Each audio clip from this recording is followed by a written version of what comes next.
Assalamualaikum warahmatullahi wabarakatuh. Selamat pagi, selamat siang, selamat sore, dan selamat malam anak-anak. Jumpa lagi dengan saya Ustadz Miftahur Rahman. Hari ini kita akan melanjutkan materi fikih kelas 7 tentang najis dan hadas. Ini pertemuan yang ketiga ya. Tolong disimak baik-baik dan tugasnya kalian nanti mencatat apa yang sudah kalian simak. Hasil catatannya silahkan di-upload di Classroom. Oke, untuk pertemuan ketiga ini kita akan belajar bersama tentang alat bersuci dari najis dan hadas.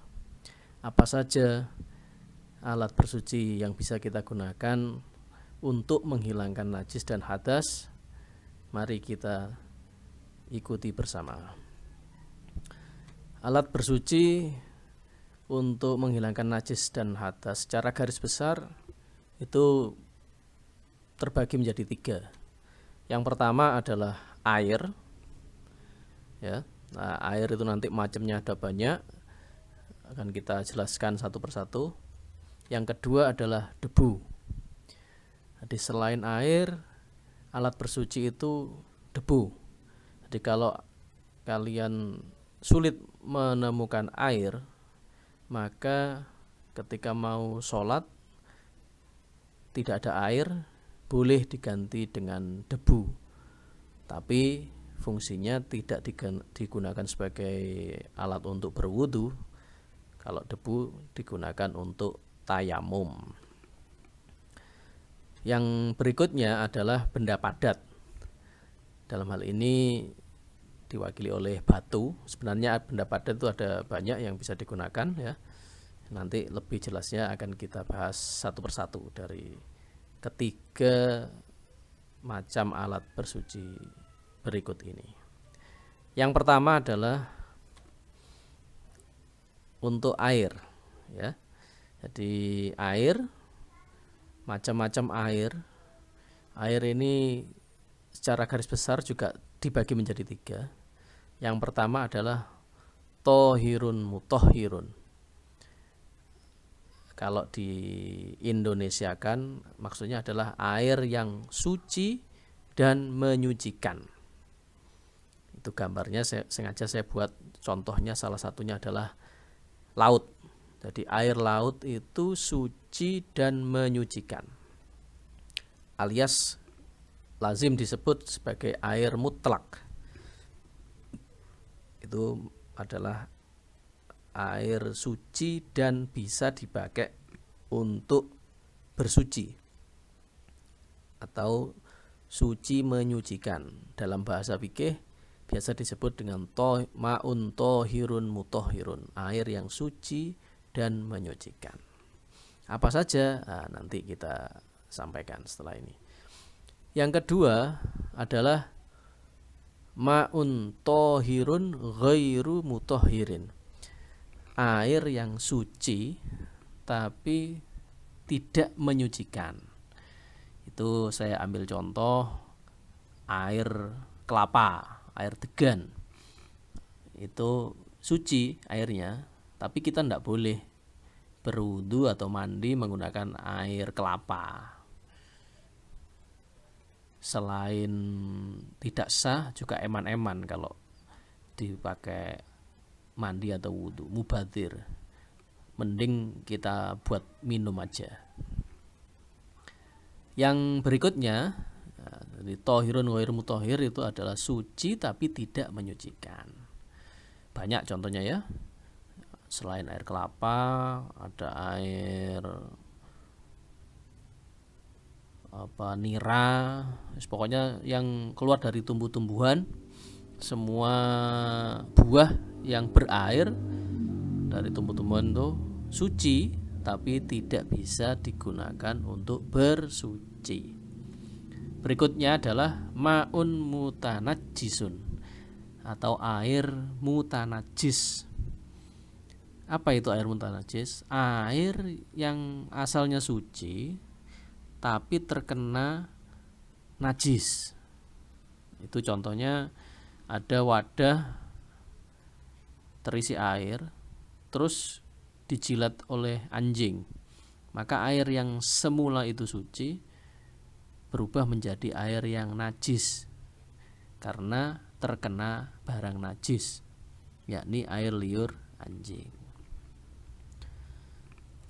Untuk pembagian air mutlak atau air tohirun mutohirun, suci dan menyucikan, itu ada 7 macam air yang bisa kalian pilih salah satunya digunakan untuk bersuci. Yang pertama air hujan, kedua air laut, ketiga air sungai, keempat air sumur, yang kelima mata air. Maksudnya mata air itu kalau kita pergi ke daerah pegunungan, di situ banyak sumber air yang keluar dengan sendirinya, tidak digali, tidak dibor, tapi dia muncul secara alami. Itu namanya air mata air atau sumber, air sumber. Yang berikutnya nomor 6 adalah air salju atau air es, ya. Air es itu suci, air salju itu. Yang terakhir adalah air embun. Silahkan dari ketujuh macam air ini bisa semuanya digunakan untuk bersuci. Ini adalah air mutlak. Yang berikutnya air tohirun ghairu mutohirin atau air suci tidak menyucikan, itu terbagi menjadi 3 secara garis besar. Yang pertama air suci bercampur dengan benda suci lain yang menyebabkan dia menjadi tidak bisa digunakan untuk bersuci. Contohnya kuah soto, kuah rawon, dan lain sebagainya, dan teman-temannya itu semuanya itu suci. Nanti kuah soto itu suci, tapi karena airnya sudah bercampur dengan barang-barang lain menjadi tidak menyucikan. Suci tapi tidak menyucikan. Yang kedua adalah air mustakmal. Air mustakmal itu awalnya air suci, tapi ini bekas dipakai untuk bersuci. Dari jumlah air yang sedikit dipakai bersuci, lah bekas untuk bersucinya itu disebut dengan air mustakmal. Ini tidak bisa digunakan bersuci lagi. Tapi kalau jumlah airnya banyak, lebih dari 2 kolah, katakanlah 2 kolah itu sama dengan 270 liter, maka air mustakmal ini masih tetap bisa digunakan untuk bersuci. Yang terakhir, untuk air suci tidak menyucikan, itu air yang keluar dari tumbuhan. Tadi yang saya contohkan, air kelapa, air nira, air legen, dan lain sebagainya. Bisa kalian cari sendirilah. Pokoknya semua tumbuhan yang mengeluarkan air atau buah banyak airnya, itu airnya suci tapi tidak bisa digunakan untuk bersuci. Yang terakhir adalah air mutanajis atau air yang terkena najis. Yang pertama, air suci dan menyucikan. Ini ya, yang kiri ini. Awalnya ini suci, tapi jumlahnya sedikit. Begitu dia terkena najis, maka secara otomatis hukumnya adalah menjadi najis. Coba kalian perhatikan warna dari air yang ada di dalam ember. Itu yang awalnya bening, karena terkena kotoran, maka air itu sudah berubah warna menjadi agak kecoklat-coklatan. Karena sifatnya sudah berubah, maka dia menjadi najis. Yang kedua, air mutanajis yang kedua ini air suci dan menyucikan, tapi dalam jumlah lebih dari 2 kolah. 2 kolah tadi jumlahnya adalah secara ukuran liter kurang lebih 270 liter. Nah, kalau kolam renang ini, jadi kolam renang itu jumlah airnya ya ribuan liter.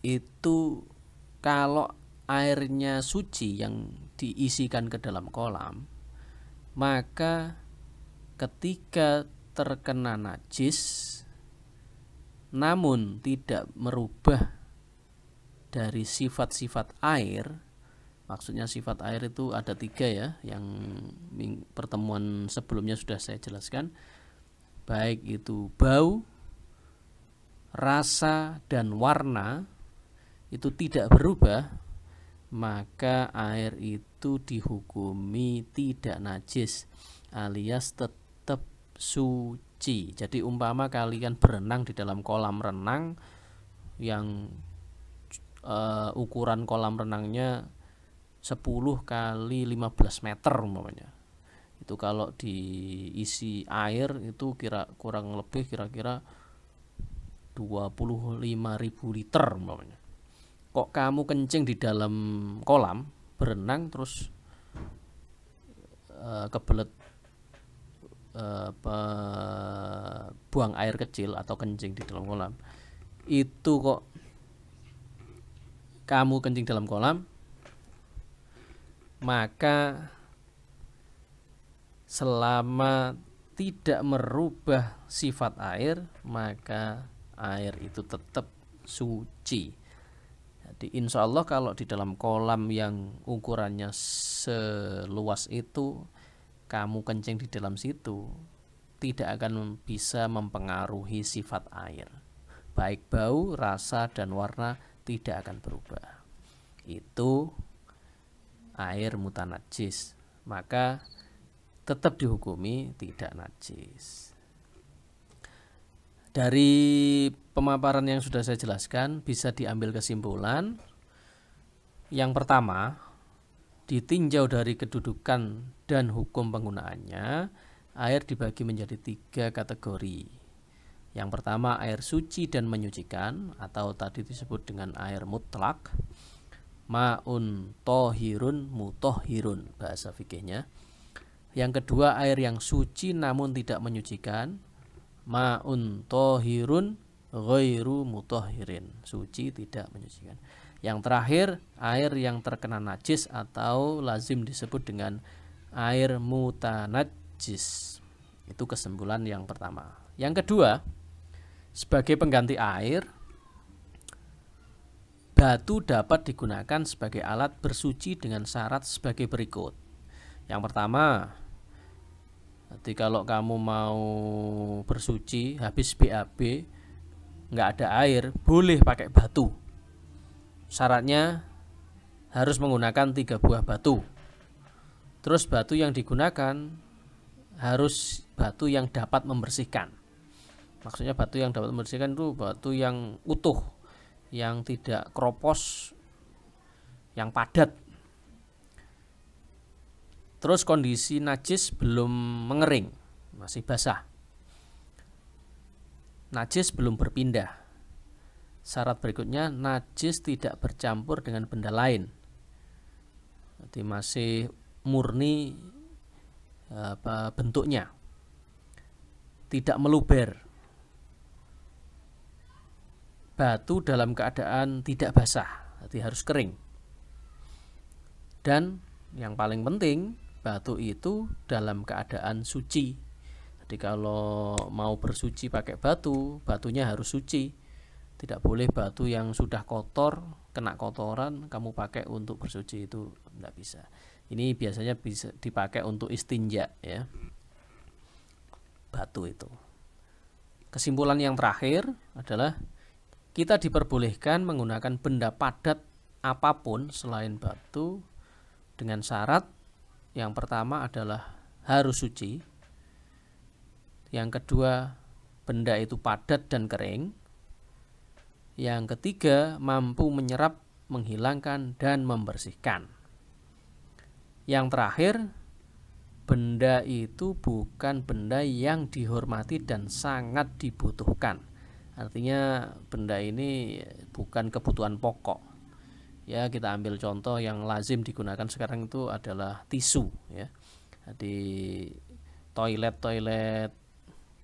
di perkotaan itu seringnya tidak menggunakan air tapi menggunakan tisu.